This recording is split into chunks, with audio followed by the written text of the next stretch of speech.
네, 안녕하세요. 반갑습니다. 돈만의 TV의 한동 대표입니다. 주말 잘 보내고 계시지요? 주말 사이에 좀, 어려운, 그런 내용들이 좀 많이 발생을 했습니다. 그래서 오늘 그런 내용도 한번 같이 분석해 보도록 하겠고요. 특히 또 가상화폐 쪽도 폭락을 했기 때문에 여기도 한번 짚어보는 그런 시간을 좀 갖도록 하겠습니다. 일단 오늘 최근에 파월이 우리가 이제 비둘기파적이다라는 뭐 얘기를 많이 해왔는데요. 최근에 이제 테이퍼링의 속도를 내야 된다라고 하면서 매파로 돌변하는 그런 모습을 보겠습니다. 왜 그러는지 그 이유를 한번 같이 알아보는 그런 시간을 좀 갖도록 하겠습니다. 비둘기파, 최근에 보면 연방은행에서 몇몇 의장들이 테이퍼링 속도를 내야 된다라고 얘기를 많이 하고 있는 그런 상황이고요. 거의 뭐 몇몇 대표적인 주들의 의장들이 특히 더 이런 얘기를 하고 있는 과정이 있습니다. 테이퍼링을 좀 더 몇 개월 정도 빨리 종료할 것이다라고 얘기하고 있고요. 그리고 이번에 14일에서 15일 FOMC 회의에서 이제 이 가속이 논의될 것으로 예상이 되고 있기 때문에 아마도 다음 주까지 시장에 대한 변동성은 좀 더 확대될 가능성이 높다라고 봐야 될 것 같고요. 원래는 테이퍼링 월 150억 달러죠. 원래 1200억씩을 이제 우리가 이제 자산 매입을 해 왔었는데 이거를 매월 150억씩 줄이겠다라고 했습니다. 근데 이거를 최근에 이제 최대 월 300억까지 축소를 하면서 3월에 종료를 할 것이다라는 그런 주장들이 좀 많이 나오고 있는 상황입니다. 이러다 보니까 가장 성장주라고 쓰는 유동성이 축소가 되면 성장주가 제일 먼저 타격을 받겠죠. 그래서 성장주 중심의 나스닥 지수가 좀 급락하는 그런 모습들을 보여줬습니다. 파월 같은 경우에는요, 우리가 이제 갑자기 매파로 전환했다 얘기를 합니다만은 원래 이 파월이란 제롬 파월은 기존부터 약간 올빼미파다라는 얘기를 많이 했어요. 그러니까 왔다 갔다 한다는 거죠. 중도파, 좋게 얘기하면 이제 중도파다라고 보시면 될 것 같습니다. 이 제롬 파월이 이제 전공 자체가 이제 정치학하고 이제 법 쪽에 공부를 했기 때문에 처음 올 때부터 이쪽에 전공이 아닌데 과연 잘할 수 있겠느냐라는 의구심도 좀 많이 들었던 인물이기도 합니다. 이 파월이 18년도에는요 매파였어요. 18년도에는 매파였습니다. 금리를 올리겠다라고 했던 사람이고요. 그러다가 이제 트럼프의 눈밖에 났죠. 그때 당시에 트럼프는 자꾸 금리를 내리라고 압박을 했었는데 파월이 듣지 않았죠. 그래서 파월을 경질시키려고 했었습니다. 근데 20년에 코로나가 빵 하고 터지면서 본격적으로 이제 금리를 내리기 시작하는 그리고 얼마 전까지만 하더라도 인플레이션은 일시적이다 라고 하면서 계속 비둘기파적인 어떤 행동을 보여왔습니다. 근데 딱 하고 보니까 와, 이 물가 상승 속도와 이게 상상을 초월할 정도로 예상을 초월할 정도로 지금 굉장히 가파르게 진행됐고 이게 쉽게 바뀌지 않을 거다라는 게 이제 간파가 됐기 때문에 이제는 비둘기파로 가는 것이 아니라 빨리 금리를 올려야 되겠다. 유동성을 흡수해야 되겠다라는 생각을 많이 하는 거죠. 그러니까 자산이 올라가서 어떤 일이 발생하느냐. 미국이 지금 사람을 구하기가 어렵다는 얘기도 많이 있고 이 자산으로 돈을 벌어서 물가가 많이 올라가니까 임금도 많이 올라가겠죠. 그러니까 이제 이 경제에 더 악영향을 미치는 상황이 됐다고 보시면 될 것 같습니다. 그래서 이제는 금리를 올려야 된다고 봐야 될 것 같고요. 그리고 18년도에는 매파, 20년도에는 비둘기파, 22년도에는 매파로 바뀌는, 뭐 2년마다 한 번씩 바뀌는 뭐 전형적인 이렇게 중도파의 흐름을 보여주고 있습니다. 여기에다 이제 연임에 성공을 했어요. 그러니까 연임을 하다 보니까 뭔가 변신을 해야 된다는 거죠. 그래서 때를 놓치면 안 되기 때문에 그 때를 잡기 위해서 일단 테이퍼링의 속도를 냈다라고 발언을 했다고 보시면 될 것 같습니다. 화면에 보시게 되면 이제 전공한 부분들이 이제 정치학 쪽에 많이 있어요. 법학 쪽하고. 그래서 예전부터 약간 뉴욕 연방 총재라든가 그리고 부총재 여기에 영향력이 더 크다라는 얘기를 많이 한 바 있었습니다. 근데 둘 다 지금 굉장히 강경파로 보시면 될 것 같습니다. 매파라 보시면 될 것 같고요. 이 화면을 보시게 되면 이제 과거에 이제 18년도입니다. 18년도에 파월이 매파였다라는 게 이제 확인이 되실 겁니다. 네. 자, 그리고 테이퍼링에 대한 속도전. 자, CPI 지수가 6% 이상입니다. 그리고 개인 소비 지출이 5% 이상. 30년 내에 최대치의 상승을 보여주고 있고요. 실업률이 4.2니까 연준이 어느 정도 목표에 도달해 있다라고 보시면 될 것 같고요. 여기다가 IMF가 최근에 미국의 인플레이션이 지속되고 있기 때문에 금리 인상을 서둘러야 된다라고 경고를 날렸습니다. 그렇기 때문에 테이퍼링에 대한 속도가 빨라질 거다라는 것은 웬만해서는 변하지 않는 그런 사실이 될 것 같고요. 미국의 10년 국채를 보시게 되면, 그러니까 뭐 미국의 10년 국채가 급락했으니까 금리 빠르게 못 올릴 거야라고 생각할 수 있지 모르겠지만, 테이퍼링은 속도를 내지 않을 것이다라고 할 수 있지 모르겠지만, 어차피 국채 금리는 단기적인 형상이다라고 보는 게 맞을 것 같습니다. 그러니까 1.3대에서는 추가로 밀릴 가능성이 그렇게 높지는 않다라고 봐야 될 것 같고요. CPI 지수를 보시게 되면 지금 최근에 굉장히 가파른 그런 모습들을 보여주고 있을 겁니다. 여기에서 최근에 이제 미국의 이제 비농업 신규 취업이 예상치가 50만 정도였는데 지금 21만 정도 나왔기 때문에 예상치를 크게 하회하는 모습이 나왔습니다. 그럼에도 불구하고 역시 전체적인 실업률은 4.2 정도로 낮아졌기 때문에 연준에서는 이제 금리를 올리거나 또는 테이퍼링의 속도를 빠르게 할 수밖에 없는 그런 상황으로 보시면 될 것 같습니다. 여기서 이제 우리가 얘기하는 것은 이제 오미크론 때문에 이 테이퍼링 속도를 오히려 줄일 거다라고 몇몇 또 얘기를 많이 하시는데 뭐 그럴 수도 있겠습니다만은 근데 과거의 델타 변이도 그렇고 지금의 오미크론의 어떤 영향을 봤을 때 우리가 그러니까 수요가 더 줄 거냐, 공급이 더 줄 거냐라고 봤을 때 지금 현재까지 모습 본다라면 수요는 크게 안 줄 거라는 거예요. 이미 사람들은 예전처럼 그렇게 막 통제를 막 할 수 있는 상황도 아니고 소비가 줄어지도 않는 그런 상황입니다. 근데 공급은 최근에 뭐 다시 좀 일부 국가들이 국경을 닫고 있는 상황이기 때문에 공급적인 부분에서는 단기적으로 영향을 줄 수 있단 말이죠. 그렇기 때문에 이 연준에서는 테이퍼링에 여기에 관계없이 테이퍼링을 계속 속도를 낼 가능성이 높다라고 판단을 하고 있는 것으로 보시면 될 것 같습니다.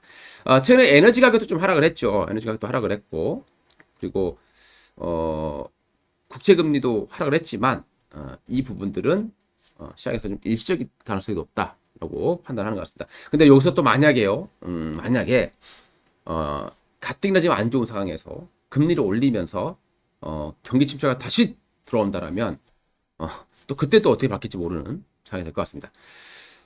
이제 변수를 한번 보게 되면은 변수가 있겠죠. 금리를 올리는 거에 따른 이제 변수. 그러니까 미국이 금리를 2.5% 이상 올리지 못할 겁니다. 이게 굉장히 중요하다는 말씀을 드렸고요. 이거 넘어가면은 정말 어마어마한 충격이 올 수밖에 없는 거죠. 과거보다 지금의 유동성은 상상을 초월할 정도로 많이 풀어져 있기 때문에 금리가 2%로 올라간다면 정말 많은 기업들이 쓰러질 수밖에 없다. 소비가 급감할 수밖에 없고 자산 거품이 빵 하고 터질 수밖에 없기 때문에 그 이상은 어차피 올리지 못할 걸로 봐야 될 것 같고요. 그리고 이제 변수로 본다라면 금리 인상의 속도를 내고 있는데 변수가 있다라면 중국 경제의 위기 가능성. 최근에 이제 뭐 헝다 좀 문제가 되고 있죠. 그래서 중국 전반적으로 이게 퍼져버리게 되면 어쨌든 글로벌적으로 영향을 미치기 때문에 그때는 다시 또 정책이 바뀔 수 있다라는 거 생각해봐야 될 것 같고요. 그리고 자산 거품이 경착륙을 했을 때, 그러니까 자산 거품이 쭉 빠지는 때 그냥 하락하는 것은 당연한데요. 이게 막 예상을 초월할 정도의 이번에 가상화폐처럼 그런 폭락이 나온다라면 역시 다시 속도 조절에 들어갈 가능성이 높다라고 봐야 될 것 같고요. 그리고 또 오미크론의 위험이 예상을 초월했을 경우, 그러니까 지금은 오미크론이 사망률도 별로 없고 경증으로 간다는 생각을 많이 하거든요. 그렇기 때문에 금리를 올리기 시작할 텐데 그리고 테이퍼 속도를 낼 텐데 오미크론의 위험이 결과를 보니까 뭐 예상을 초월할 정도로 좀 위험하다라고 봤을 때는 또 얘기가 좀 달라지는 요 세 가지 변수를 보고 연준도 판단할 가능성이 높다라고 보시면 될 것 같습니다. 그리고 제가 얼마 전에 이제 변동성 지수로 말씀을 드렸을 거예요. 공포 지수입니다. VIC 지수인데요. 이게 수년간 보게 되면 요 부분에 오게 되면 방심을 한다고 되거든요. 예. 점점점 방심하는 그 미치가 올라가죠. 그래서 얼마 전에 제가 공포지수, VIC 지수가 15가 됐을 때는 위험성이 높다라고 말씀드렸는데 역시나 거기서 딱 찍고 이 공포지수가 급격히 올라가는 그런 모습들을 보여줬습니다. 그리고 최근에 이제 또 뉴스를 하나 보시게 되면은 미국의 포브스에서 컬럼니스트이긴 합니다만은 파월한테 이주열한테 배울 게 많을 것이다 라고 이랬습니다. 이주열은 이제 폴 볼커라고 비교를 했고 파월은 엘링 그랜스판에 비교를 했죠. 폴 볼커는 1970년대에 미국의 스태그플레이션 당시에 금리를 20%까지 올리면서 물가를 좀 잡았었던 그런 인물로 알려지고 있기 때문에 이주열을 폴 볼커에 비교를 했고 파월은 현재 엘링 그랜스판에 비교를 했다라는 부분을 본다라면 역시나 뭐 이런 많은 지금 경제학자들이 빨리 유동성을 흡수해야 된다라고 얘기하고 있는 걸로 보시면 될 것 같습니다. 자, 그리고 주말에 또 우리가 또 불안한 내용들이 발표가 됐습니다. 금요일 저녁 밤에 홍콩에서 헝다가 3천억 정도의 규모 채무 불이행 가능성을 공식적으로 밝혔습니다. 이전에는 그래도 공식적으로 하진 않았었어요. 그럴 것이다, 못할 것이다 라고 했는데 이제 대놓고 이제 올빼미 공시를 해 있는 상황이죠. 대략 3천억 정도 규모가 됩니다. 그러니까 이제 계열사 쥐샹이 하고 있는 3천억 여기에 대한 보증 채무를 이제 갚아야 되는데 여기에 대해서 다 디폴트에 선언을 했다라고 보시면 될 것 같고요. 향후에 이제 달러 채권이 대략 23조 원 정도 규모가 있는데 2023년도에 이게 가장 많이 몰려 있는 거죠. 2022년도에 됐습니다. 2년 동안 계속 몰려 있기 때문에 이 잡음이 쉽게 없어지지 않을 것 같습니다. 중국에서는 이걸 하나 이제 개별 사건으로 보고 이제 전체적으로 연관되지 않을 것이다라고 얘기를 했습니다만은 일단 주식시장은 이렇게 무방비 상태에 있을 때 갑자기 나왔을 때 좀 당황하는 경우들이 많이 있거든요. 아마 내일 좀 영향을 좀 줄 가능성이 상당히 높다. 시장이 조금 크게 흔들릴 가능성도 좀 높다라고 봐야 될 것 같습니다. 여기서 이제 하지 못하게 되면 이제 조기 상한까지 들어올 수 있기 때문에 이제 중국의 문제는 이제 또 시장에 또 충격을 좀 줄 수 있다고 판단됩니다. 물론 이제 뭐 중국 국가 차원에서 해결할 것이다라고 얘기를 합니다만은 저는 예전에도 한번 말씀드렸다시피 일단은 뺐을 거다 나중에는 죽여놓고 뺐을 거다라고 얘기를 많이 드렸죠. 그래서 뭐 또 그런 부분으로 보시면 될 것 같고요. 뭐 최근에 보게 되면은 뭐 중국에서도 이 회장의 돈을 뺏어서 갖겠다 뭐 얘기도 많이 하고 있고 또 극적으로 또 이 자산 매각을 하면서 또 살아날 수도 있기 때문에 뭐 이것 자체가 단기적으로는 영향을 줄 수 있겠지만 뭐 전 세계적인 어떤 글로벌적인 그런 뭐 파동으로 이어지지는 않을 거다라고 이해해 주시면 될 것 같습니다. 예전에 영상 올린 거 있으니까 참고하시면 될 것 같고요. 그리고 또 주말에 또 가상화폐가 또 패닉에 쌓였습니다. 워런 버핏의 뭐 동료로 알려지고 있죠. 멍거 부회장이 암호화폐는 존재하지 말았어야 된다라고 발언을 했고, 그리고 그 빌어먹을 신개발품은 역겹고 문명의 이익에도 반한다라고 얘기를 했어요. 굉장히 강한 그런 발언을 했습니다. 그래서 가상화폐 시장이 폭락했다라고 얘기를 합니다만은 아무리 그 사람이 영향력이 있다고 하더라도 그 발언만 가지고 20%씩 빠지는 거는 말이 안 되겠죠. 그래서 그 다른 영향을 보게 되면 대표적인 요거로 보셔야 될 것 같아요. 헝다. 그러니까 테더라는 게 있습니다. 테더라는 게 뭐냐면 스테이블 코인이에요. 그러니까 가치가 정해져 있는 건데 우리가 가상화폐를 할 때 금과 비슷한 거죠. 1테더당 1달러를 교환해 주는 게 원래 이 발행된 그만큼만 발행을 해야 되는 거죠. 근데 그만큼 가지고 있느냐 니들이 그만큼 지금 최근에 이 발행한 만큼 너희들이 달러를 가지고 있느냐라고 하면 확답을 못 내놓고 있는 거고요. 그리고 그 자산의 50% 이상이 CP, 즉 기업보험에 들어가 있다는 거예요. 근데 그 기업이 어디 거냐? 업무상 비밀이기 때문에 알려줄 수가 없다. 그래서 시장에서는 이걸 홍다 쪽에 많이 들어갔을 것이다 라고 얘기를 하는 거거든요. 그리고 의구심들이 많이 있었던 부분입니다. 그래서 이번에 홍다 때문에 가장 크게 하락했었다라고 보시는 게 맞을 것 같습니다.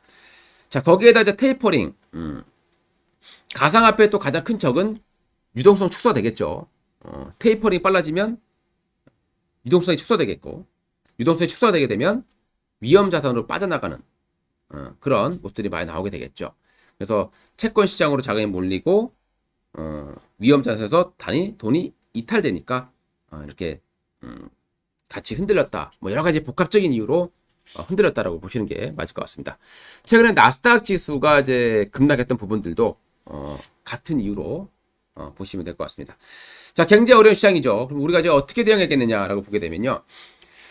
지금 12월 달 좀 불확실성이 좀 최고조에 달할 가능성이 높아요. 12월 달 하면 또 뭐가 있습니까?